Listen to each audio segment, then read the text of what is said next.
Şehitlerin batmadı kanı.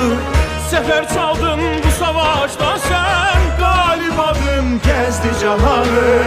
Uca dağlar boyandı nura. Körpülar nəğmə söyləyir. Yollar boyu açıldı günler, ay yıldızlı bayraklar koşar. Xar bülbül qalxıbdı təzə tər. Bayram edir cəng ilə susar. İgid əskər ağ olsun özün. Sağ ol desəm alsalar sənə. Azad edib torpaqlarını. Fərəh verdin millətinə.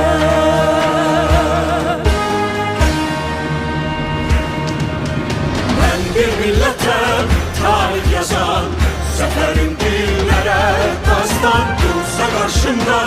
Bütün cahan vermərəm öz torpağından. Ben bir millətəm, tarih yazan. Şanlı qələbəm çıxmaz yadda. Bir ağızda deyək hər an, yaşasın Azərbaycan.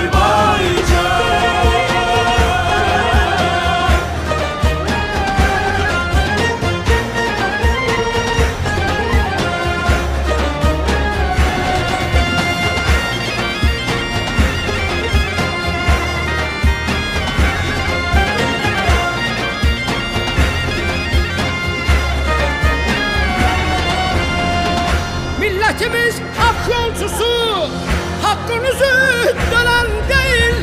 Bayrağımız İsrail'idir. Yükseldiyse helal değil. Bu bayrakta ölmez ruhum. Hem geçmişti hem gelecek yurdumuzun.